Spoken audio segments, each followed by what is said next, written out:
ಅಕ್ಕ ಈಜೆ ಬಂದು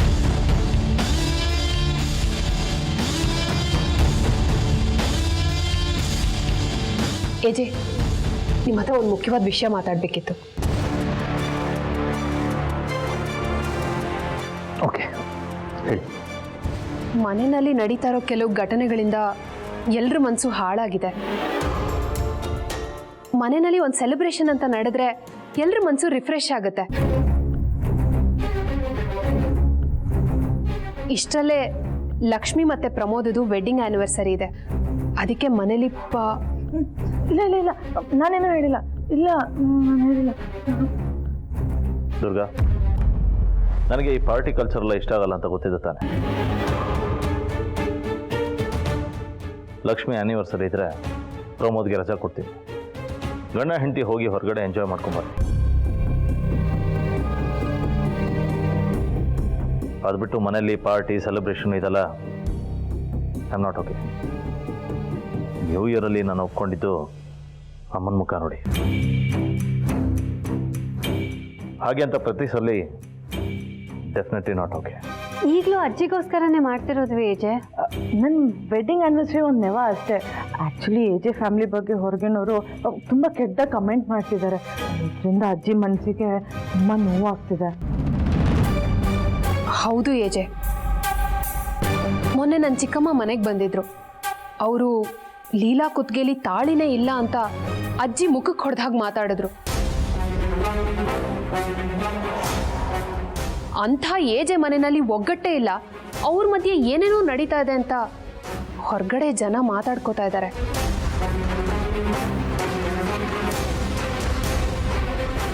ಅವರೆಲ್ಲರೂ ಬಾಯಿ ಮುಚ್ಚಕ್ಕಾದ್ರೂ ನಾವು ಈ ಸೆಲೆಬ್ರೇಷನ್ ಮಾಡಲೇಬೇಕು. ಎಲ್ಲರನ್ನೂ ಇನ್ವೈಟ್ ಮಾಡಬೇಕು. ಎಲ್ಲರ ಮುಂದೆ ನಮ್ಮ ಮಧ್ಯೆ ಏನೂ ಆಗಿಲ್ಲ, ನಾವೆಲ್ಲರೂ ಚೆನ್ನಾಗಿದ್ದೀವಿ ಅಂತ ಪ್ರೂವ್ ಮಾಡಬೇಕು.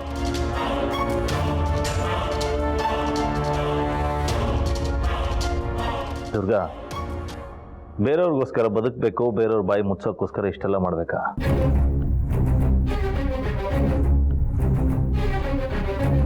ನಾನು ನನ್ನ ಮನೆತನ ಇದೆಲ್ಲ ಹೇಗೆ ಅಂತ ಜನಗಳಿಗೆ ಗೊತ್ತಿದೆ.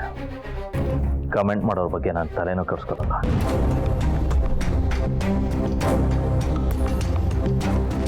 ಜನರಿಗೆ ನಿಮ್ಮ ಮುಂದೆ ನಿಂತು ಮಾತಾಡೋ ಧೈರ್ಯ ಇಲ್ಲ ಏಜೆ.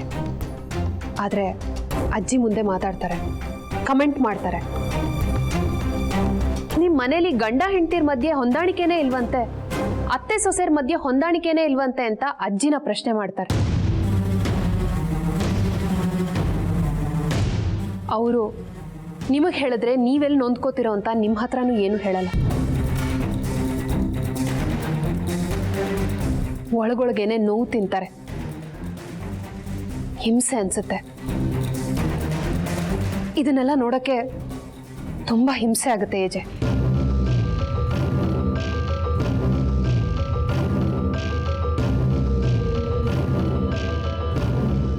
Okay fine. ನೀವುಗಳು ಹೇಳೋ ಹಾಗೆ ಇದರಿಂದ ಅಮ್ಮನಿಗೆ ಖುಷಿ ಆಗುತ್ತೆ, ಸಮಾಧಾನ ಸಿಗುತ್ತೆ ಅನ್ನೋದಾದರೆ ಲಕ್ಷ್ಮಿ ಆ್ಯನಿವರ್ಸರಿನ ಜನಗಳನ್ನ ಕರೆದೇ ಸೆಲೆಬ್ರೇಟ್ ಮಾಡೋಣ.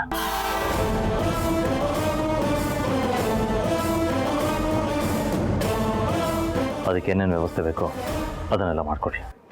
ಎಲ್ಲ ರೆಡಿ ಇದೆ ಏಜೆ, ನೀವು ಒಂದ್ಸಲ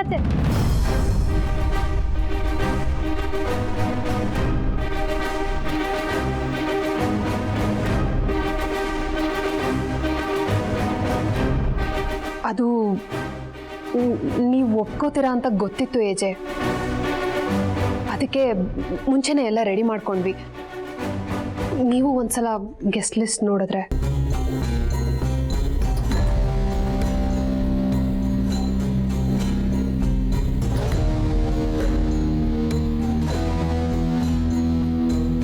ಫೈನ್, ಒಂದ್ಸಲ ಅಮ್ಮನಿಗೂ ತೋರಿಸ್ಬಿಟ್ಟು. ಅಯ್ಯೋ ರಾಮ್, ಅದ್ರಲ್ಲಿ ನಾನು ನೋಡೋದೇನಿದೆ, ನೀ ನೋಡಿದ್ರೆ ಸಾಕು. ಆದರೆ ಲೀಲಾ ಮನೆಯವರು. ಹಾ ಅಜ್ಜಿ, ಖಂಡಿತ ಕರಿತೀವಿ. ನಮ್ಮ ಗೆಸ್ಟ್ ಲಿಸ್ಟ್ನಲ್ಲಿರೋ ಮೊದಲನೇ ಹೆಸರೇ ಲೀಲಾ ಅವರ ತಂದೆ, ತಾಯಿ ಮತ್ತೆ ತಂಗಿ. ಅವರೇ ನಮ್ಮ ಟಾಪ್ ಪ್ರಯಾರಿಟಿ.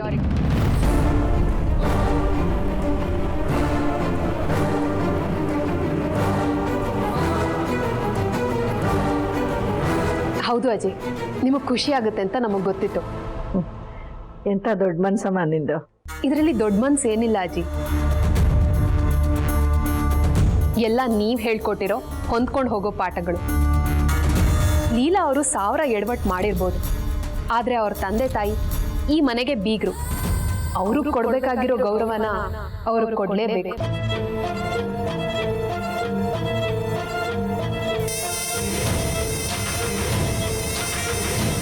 ರಾಮ್, ಸಂಸ್ಕಾರ ಅನ್ನೋದು ದುರ್ಗಾಗೆ ರಕ್ತದಲ್ಲೇ ಬಂದ್ಬಿಟ್ಟಿದೆ ಅಂತ ಕಾಣಿಸುತ್ತೆ.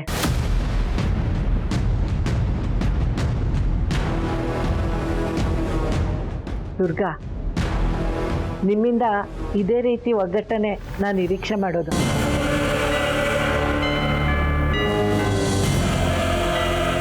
ದುರ್ಗಕ್ಕೊಂದು ಯಾಕೋ ಓವರ್ ಆಯ್ತು. ಇದೆಲ್ಲ ಬೇಕಿತ್ತಾ? ಲಕ್ಷ್ಮಿ, ಏನಮ್ಮ ಅದು ಗುಸ್ಗುಸು? ಏನಿಲ್ಲ ಏನಿಲ್ಲ, ಎಷ್ಟೇ ಆದರೂ ಬೀಗರು ಬಿಟ್ಕೊಳಕ್ಕಾಗತ್ತಾ ಅಂತ ಹೇಳ್ತಿದ್ರು ಸರು. ಅಲ್ವಾ ಸರು?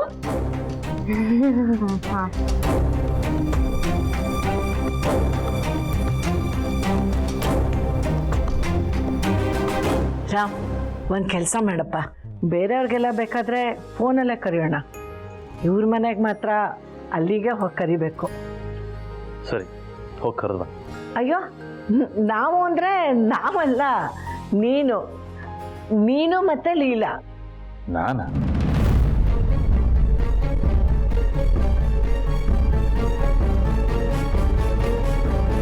ನೋಡು, ನೀನು ಆಗಲ್ಲ ಅಂತೆಲ್ಲ ಹೇಳೋ ಹಾಗಿಲ್ಲ. ನನ್ನ ಮನ್ಸಿಗೆ ನೋವಾಗುತ್ತೆ. ಆಗಲ್ಲ ಅಂತ ನಾನು ಎಲ್ಲಿ ಹೇಳಿದೆ? ನನ್ನ ಸೊಸೆಯಂದಿರೋ ನಿನ್ನ ಖುಷಿಗೋಸ್ಕರ ಇಷ್ಟೆಲ್ಲ ಮಾಡ್ತಾ ಇದ್ದಾರೆ. ನಾನು ಇದೊಂದನ್ನು ಮಾಡೋಕ್ಕಾಗಲ್ಲ ಅಂತ ಹೇಳ್ತೀನ?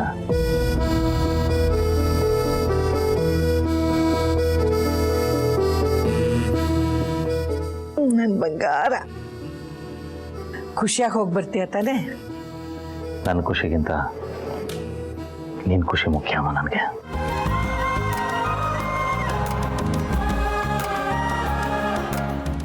ಲೀಲಂಗೆ ಪ್ಲಾನ್ ಬಗ್ಗೆ ಹೇಳ್ಬಿಡಿ.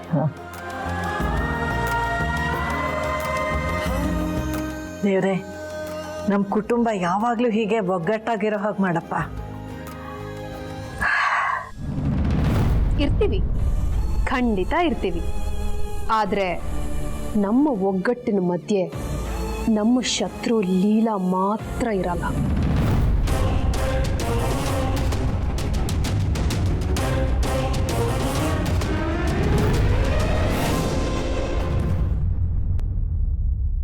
ಅಜ್ಜಿ, ನೀವು ಯಾಕೆ ನಾನು ಈ ಥರ ಲಾಕ್ ಮಾಡಿದ್ರಿ? ನಂಗೆ ಎಲ್ಗೂ ಹೋಗಕ್ಕೆ ಇಷ್ಟ ಇಲ್ಲ. ಅಯ್ಯೋ, ನಿನ್ ತವ್ರ ಮನೆಗೆ ಹೋಗಕ್ಕೆ ನಿಂಗೆ ಇಷ್ಟ ಇಲ್ವಾ? ನನಗೆ ಇಷ್ಟ ಇಲ್ಲ ಅಂತ ಅಲ್ಲ, ಆದರೆ ಏಜಿ ಅವ್ರಿಗೆ ಕಷ್ಟ ಅಂತ. ಅವ್ನು ನಿನ್ನ ಹತ್ರ ಬಂದು ಹೇಳಿದ್ದ ಅವನಿಗೆ ಕಷ್ಟ ಅಂತ? ಹಾಗಲ್ಲ, ಅವ್ರಿಗೆ ಎಷ್ಟೊಂದು ಕೆಲಸ ಇರುತ್ತೆ, ಅದೆಲ್ಲ ಬಿಟ್ಟು ನನ್ನ ಜೊತೆ ಬನ್ನಿ ಅಂತ ಹೇಳೋಕ್ಕಾಗತ್ತಾ? ನೀವೇನೋ ಸೆಂಟಿಮೆಂಟಲ್ ಆಗಿ ಮಾತಾಡಿ ಅವ್ರನ್ನ ಲಾಕ್ ಮಾಡಿಬಿಡ್ತೀರಾ. ಆದರೆ ನಾನು ಅವ್ರ ಜೊತೆ ಹೋದ್ರೆ ಮೆಂಟಲ್ ಆಗಿಬಿಡ್ತೀನಿ. ಅವ್ರಿಗೆ ಎಷ್ಟು ಟೆನ್ಷನು, 1 2 ಸುಮ್ಮನೆ ನನ್ನ ಜೊತೆ ಬನ್ನಿ ಅಂತ ಹಿಂಸೆ ಹಾಕ್ಕೊಡೋದು. ಓಹೋ, ಏನು ಗಂಡನ ಪರ ತುತ್ತೂರಿ ಓದಕ್ಕೆ ಶುರು ಮಾಡಿಬಿಟ್ಟಿದ್ಯಾ? ಲವ್ವಾ? ಅಯ್ಯೋ ಅಜ್ಜಿ, ನೀವೊಳ್ಳೆ. ನೋಡಿ, ನನ್ನ ಮಾತು ಕೇಳಿ. ಏಜೆ ಸಿಟ್ಟು ಮಾಡ್ಕೋತಾರೆ, ಆದರೆ ನಮ್ಮ ಅಪ್ಪ ಅಮ್ಮ ಏನೂ ಬೇಜಾರು ಮಾಡ್ಕೊಳ್ಳಲ್ಲ. ಅವ್ರಿಗೆ ಫೋನ್ ಮಾಡಿ ಕರಿಬೋದು. ಅಯ್ಯೋ ಪೆದ್ಗುಂಡಮ್ಮ, ನಾನು ನೀವಿಬ್ರು ಗಂಡ ಹೆಂಡತಿ ನಿಮ್ಮ ತವ್ರ ಮನೆಗೆ ಹೋಗಿ ಬನ್ನಿ ಅಂತಿರೋದು ನಿನಗೋಸ್ಕರನೂ ಅಲ್ಲ, ರಾಮ್ಗೋಸ್ಕರನೂ ಅಲ್ಲ. ಮತ್ತೆ ಯಾರಿಗೋಸ್ಕರ? ನಿಮ್ಮ ಅಪ್ಪ ಅಮ್ಮನಿಗೋಸ್ಕರ, ಅವ್ರ ಖುಷಿಗೋಸ್ಕರ. ಮನೆ ಮಗಳು ಒಬ್ಳೆ ತವ್ರಿಗೆ ಬಂದರೆ ಅಪ್ಪ ಅಮ್ಮನಿಗೆ ಖುಷಿ ಆಗಲ್ಲ. ಅದೇ ಗಂಡನ ಜೊತೆ ಬಂದರೆ ತುಂಬಾ ಖುಷಿ ಆಗುತ್ತೆ. ಕಡೆ ಪಕ್ಷ ನಿಮ್ಮ ಅಪ್ಪ ಅಮ್ಮಂಗೆ ಆ ಖುಷಿನಾದರೂ ಸಿಗಲಿ ಅಂತ ನೀನು ಅರ್ಥನೇ ಮಾಡ್ಕೊಳ್ಳೋದಿಲ್ಲ. ನನಗೆ ಅರ್ಥ ಆಗುತ್ತೆ, ನಮಗೆ ಸಂತೋಷ ಆಗುತ್ತೆ ಅಂತ ಏಜೆ ಮನ್ಸಿಗೆ ನೋವು ಮಾಡೋಕ್ಕಾಗತ್ತಾ? ಅಬ್ಬಬ್ಬಬ್ಬಬ್ಬಬ್ಬ, ಏಜೆ ಏಜೆ ಏಜೆ, ನಿನಗೆ ನಿನ್ನ ಗಂಡನ ಬಿಟ್ಟು ಇನ್ಯಾರೂ ಕಾಣೋದೇ ಇಲ್ಲ ಅಲ್ವಾ? ಪ್ರೀತಿ ಪ್ರೀತಿ. ಅಜ್ಜಿ, ಅದು ಹಾಗೆ. ಸರಿ ಬಿಡಮ್ಮ, ನಾನಂತೂ ನೀವು ಗಂಡ ಹೆಂಡತಿ ಮಧ್ಯೆ ಬರೋದಿಲ್ಲ. ಇದಕ್ಕೂ ಮೀರಿ ನಿನಗೆ ಹೋಗಕ್ಕೆ ಇಷ್ಟ ಇಲ್ಲ ಅಂತಂದ್ರೆ ನೀನೇ ಹೋಗಿ ನಿನ್ನ ಗಂಡನ ಹತ್ರ ಮಾತಾಡು, ಹೋಗೋದು ಬೇಡ ಅಂತ ಹೇಳು. ಅಜ್ಜಿ,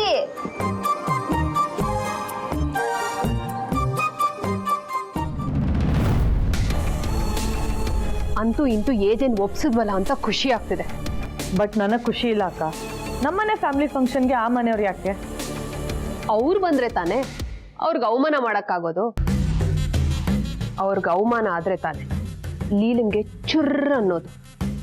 ಅದಕ್ಕೆ ಇಷ್ಟೆಲ್ಲ ಕಷ್ಟಪಡೋ ಅವಶ್ಯಕತೆ ಇರ್ಲಿಲ್ಲ ಅಕ್ಕ. ಸುಮ್ಮನೆ ಬಾಯಿ ಮಾತು ಕರೆದಿದ್ರು ಆಗ್ತಿತ್ತು. ಆ ಕೌಸಲ್ಯ ಸಕ್ಕರೆ ನೋಡಿದ್ದಿರ್ವೆ ತರ ಬಾಯಿ ಬಿಟ್ಕೊಂಡು ಬರ್ತಿದ್ರು. ನನ್ನ ಟಾರ್ಗೆಟ್ ಕೌಸಲ್ಯ ಅಲ್ಲ ಚಂದ್ರಶೇಖರ್ ಅಂತ ಗೊತ್ತು ತಾನೆ. ಅವ್ರಿಗೆ ನೋವಾದ್ರೇನೆ ಲೀಲನ್ ಸ್ವಾಭಿಮಾನಕ್ಕೆ ಏಟ್ ಬೀಳೋದು. ಅದೆಲ್ಲ ಓಕೆ, ಬಟ್ ಇಷ್ಟೊಂದು ಪ್ರಯಾರಿಟಿ ಕೊಟ್ಟು ಕರಿಬೇಕಿತ್ತ? ಕೊಡಬೇಕು. ನಾವು ಹಾಗೆ ಕೊಟ್ರೆ ತಾನೆ ನಾಳೆ ಬಟ್ಟೆ ಸುತ್ತಿ ಹೊಡಿತೀವಲ್ಲ, ಆಗ ಹೊಡೆದಿದ್ ನಾವಲ್ಲ ಅಂತ ಏಜೆನ್ ನಂಬ್ಸಕ್ಕಾಗೋದು. ನಾವು ಅವ್ರ ಮೇಲೆ ತುಂಬಾ ಪ್ರೀತಿ ಇರೋರ್ ತರ ನಡ್ಕೊಂಡ್ರೆ ತಾನೆ ನಾವು ಸರಿ ಇದೀವಿ ಅವರೇ ಸರಿಗಿಲ್ಲ ಅಂತ ಏಜೆ ಮುಂದೆ ಪ್ರೂವ್ ಮಾಡಕ್ಕಾಗೋದು. ಹಾಗಂತೀರಾ? ಎಸ್. ಅಲ್ಲ ಅಕ್ಕ, ಆದ್ರೂ ಏಜೆ ತುಂಬಾ ಬುದ್ಧಿವಂತರು. ಅವ್ರಿಗೆ ನಮ್ಮ ಮೇಲೆ ಡೌಟ್ ಬರಲ್ಲ ಅಂತೀರಾ? ಅದೇ ನಮ್ಮ ಮುಂದೆ ಇರೋ ಚಾಲೆಂಜ್. ನಾವು ಹೇಗೆ ಪ್ಲಾನ್ ಮಾಡಬೇಕು ಅಂದ್ರೆ ಇದು ನಾಟಕ ಅಂತ ಗೊತ್ತಾಗ್ಲೇಬಾರ್ದು. ಅಷ್ಟು ನ್ಯಾಚುರಲ್ ಆಗಿರ್ಬೇಕು.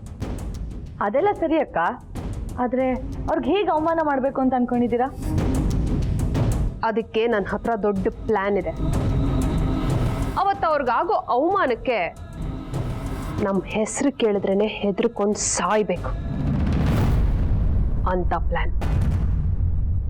ಹೌದಾ? ಏನಕ್ಕ?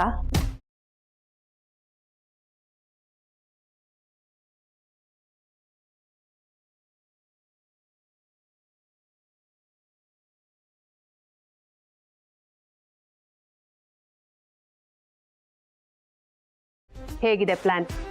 ಸೂಪರ್ ಅಕ್ಕ. ಐಡಿಯಾ ಏನೋ ಸಖತ್ತಾಗೇ ಇದೆ, ಆದ್ರೆ ಏನಾದ್ರೂ ಎಡ್ವರ್ಟ್ ಆಗಿ ಸಿಕ್ಕಾಕೊಂಡ್ಬಿಟ್ರೆ? ಸಿಕ್ಕಾಕೊಳ್ಳಕ್ಕೆ ಇವಳು ದುರ್ಗಾ. ಲೀಲಾನೂ ಅಲ್ಲ, ಸರೂನೂ ಅಲ್ಲ.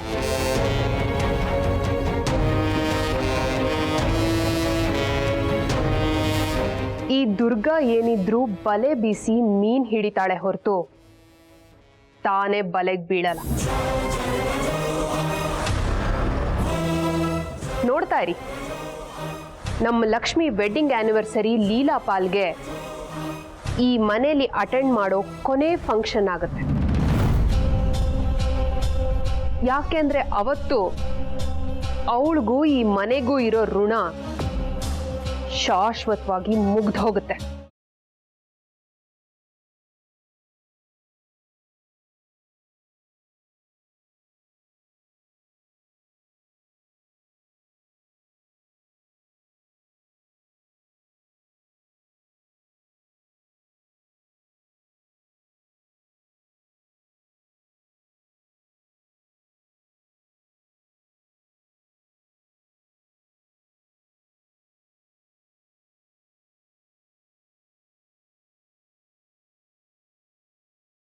ಮೇಡಮ್, ಬಾಸ್ ಬಂದ್ರು. ಫ್ರೆಶ್ ಅಪ್ ಆಗೋದಕ್ಕೆ ರೂಮ್ಗೆ ಹೋಗಿದ್ದಾರೆ. ಇನ್ನು 5 ನಿಮಿಷದಲ್ಲಿ ಡೈನಿಂಗ್ ಟೇಬಲ್ ಅಲ್ಲಿ ಇರ್ತಾರೆ. Okay, thank you.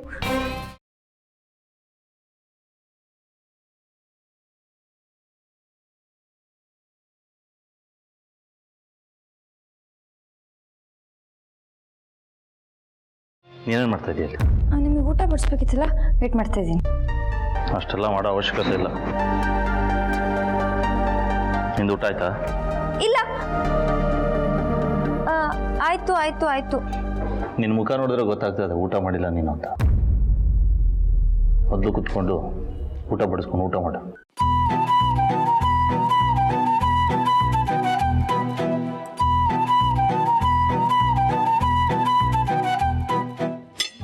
ಅಪ್ಪ ಅಮ್ಮನ ಮನೆಗೆ ಹೋಗೋದು ನನ್ನ ನಿರ್ಧಾರ ಅಲ್ಲ, ಅಜ್ಜಿ ನಿರ್ಧಾರ.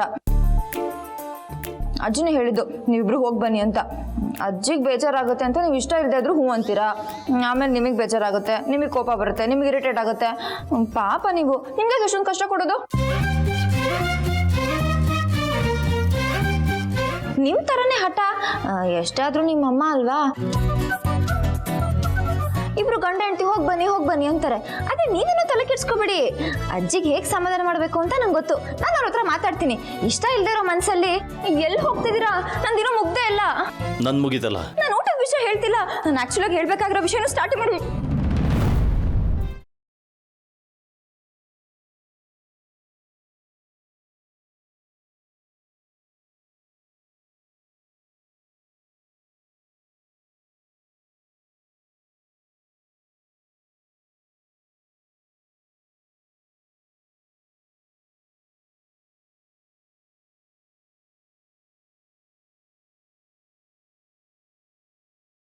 ನಿನಗೆ ನನ್ನ ರೀತಿಲಿ ಹೇಳಿದ್ರೆ ಅರ್ಥ ಆಗಲ್ಲ. ನೀನು ಸ್ಟೈಲಲ್ಲೇ ಹೇಳ್ತೀನಿ. ನನಗೆ 3 ವಿಷಯ ಇಷ್ಟ ಆಗಲ್ಲ.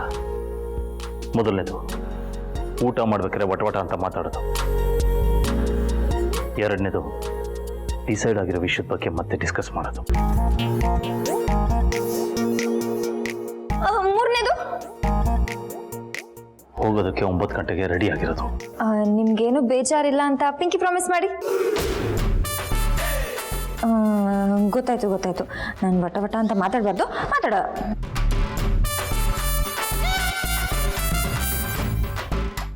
ಅದು ನಿಮ್ಮ ಫೋನಲ್ಲ, ನನ್ನ ಫೋನು. ನನಗೆ ಗೊತ್ತಿದೆ, ಆದರೆ ನಾಳೆ ಬೆಳಗ್ಗೆ ತನಕ ಇದು ನನ್ನ ಹತ್ರನೇ ಇರುತ್ತೆ. ಯಾಕೆ? ನಿನ್ನ ಕೈಗೆ ಫೋನ್ ಕೊಟ್ಟರೆ ಇಡೀ ಜಗತ್ತಿಗೆ ನಾನು ಬರ್ತಾ ಇದ್ದೀನಿ ಅಂತ ಹೇಳ್ತೀಯ. ಲಾಸ್ಟ್ ಟೈಮ್ ಆಗಿರೋ ಎಕ್ಸ್ಪೀರಿಯನ್ಸೇ ಸಾಕು ನನಗೆ.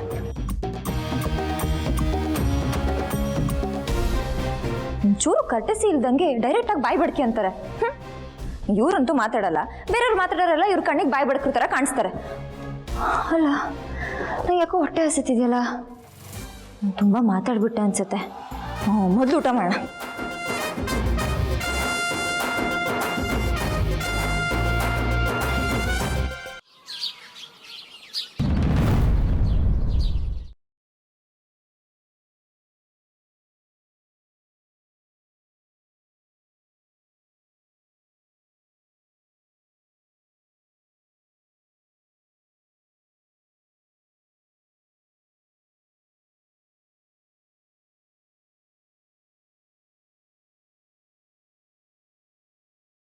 ನಿಮ್ಮ ಟೈಮ್ ವೇಸ್ಟ್ ಆಗಬಾರ್ದಲ್ಲ, ಅದಕ್ಕೆ ನಿಮ್ಗಿಂತ ಮುಂಚೆ ಬಂದು ಕುತ್ಕೊಂಡ್ಬಿಟ್ಟಿದ್ದೀನಿ.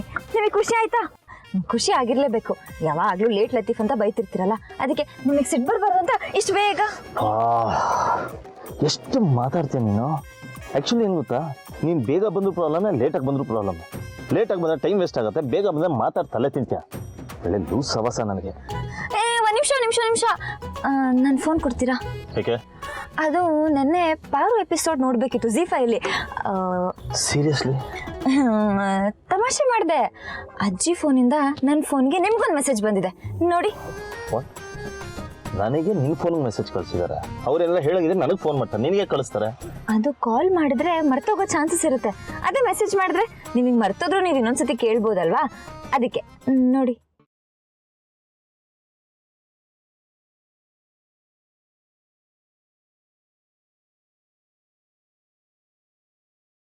ಅಕ್ಕಪಕ್ಕದ ಮನೆಯವರು ನಿಮ್ಮನ್ನ ಮಾತಾಡ್ಸಲ್ಲ. ಅವರೆಲ್ಲ ಬಂದು ಸುರಸುಂದರ ಅಂತ ಹಾಡು ಹೇಳ್ಕೊಂಡು ಆರತಿ ಮಾಡಲ್ಲ, ರಂಗೋಲಿ ಹಾಕಲ್ಲ, ಹೂವಿನ ಮಳೆ ಸುರಿಸಲ್ಲ, ಅತಿಯಾಗಿ ಮಾತಾಡಿ ನಿಮ್ಮ ಟೈಮ್ ವೇಸ್ಟ್ ಮಾಡಲ್ಲ. ಅರ್ಧ ಗಂಟೆ ಮೇಲೆ ಅಲ್ಲಿರಲ್ಲ. ಏನಿದಲ್ಲ? ನೀವು ಹೋದ್ಸಲ ಕಂಡೀಷನ್ ಹಾಕಿದ್ರಲ್ಲ, ಅದೆಲ್ಲ ನಾನು ನೆನ್ಪಿಟ್ಕೊಂಡಿದ್ದೀನಿ. ಈ ಸಲ ಫಾಲೋ ಮಾಡ್ತೀನಿ. ಒಂದ್ಸಲ ನಿಮ್ಮ ಹತ್ರ ಕ್ರಾಸ್ ವೆರಿಫೈ ಮಾಡ್ಕೋಬೇಕಿತ್ತು. ನನ್ನ ಹತ್ರ ಫೋನ್ ಇರಲಿಲ್ವಲ್ಲ, ಅದಕ್ಕೆ ಅಜ್ಜಿ ಫೋನಿಂದ ಮೆಸೇಜ್ ಕಳಿಸ್ದೆ. ಈ ಸತಿನಾದ್ರೂ ಹೊಸ ಕಂಡೀಷನ್ ಇದ್ರೆ ಹೇಳಿ, ನಾನು ಫಾಲೋ ಮಾಡ್ತೀನಿ. ಇದೆಲ್ಲದಕ್ಕಿಂತ ಇಂಪಾರ್ಟೆಂಟ್ ಕಂಡೀಷನ್ ಆಗಿದೆ. ಏನು? ನೀನು ಮಾತಾಡದೆ ತೆಪ್ಪು ಕುತ್ಕೋಬೇಕು, ಮಾತಾಡಬಾರ್ದು. ಆಯ್ತು.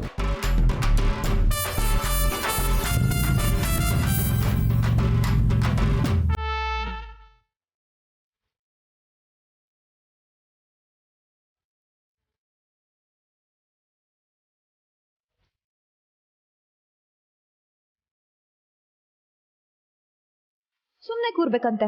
ನನ್ನ ಕೈ ಕಾಲೇಜ್ ಸುಮ್ಮನೆ ಇರುತ್ತಾ? ಮೊಬೈಲ್ ಇದ್ರೆ ಹೇಗೋ ಟೈಮ್ ಪಾಸ್ ಮಾಡ್ತಿದ್ದೆ. ಇವ್ರು ಸವಾಸ ಮಾಡಿ ನಾನು ಸ್ಮೈಲ್ ಮಾಡದೆ ಮರ್ತೋಗಿದ್ದೀನಿ.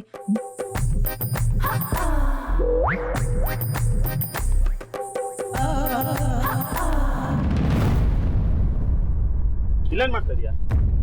ಬೋರ್ ಆಗ್ತಿತ್ತು, ಅದಕ್ಕೆ ಕೆಳಗೆ ಇಳ್ದೆ.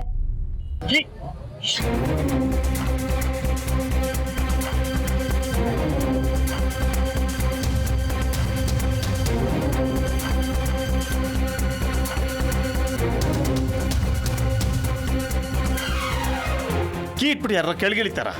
ಈಗ ಏನಾಯ್ತು ಅಂತ ಬೈತಿದ್ದೀರಾ? ಕಾರ್ ಲಾಕ್ ಆಗಿದೆ, ಮನೆಗೆ ಹೋಗೋದಾಗೆ. ಹೌದಾ? ಕಾರ್ ಯೂಸ್ ಮಾಡೋ ಕಾಮನ್ ಸೆನ್ಸ್ ಇಲ್ಲ. ಇಡಿಯಟ್. ಸಾರಿ ಅಯ್ಯೋ, ಜೀವನ ಪೂರ್ತಿ ಇವ್ರ ಕೈಲಿ ಬೈಸ್ಕೊಳ್ಳೋದೇ ಆಗೋಯ್ತು. ಕಾರ್ ಡೋರ್ ಓಪನ್ ಆಗಲಿಲ್ಲ ಅಂದರೆ ಬೈತಾರೆ. ಅಯ್ಯೋ ದೇವ್ರೆ ಯಾರು ದಾರಿ ತೋರ್ಸಪ್ಪ. ಹಾಯ್ ಅಕ್ಕ.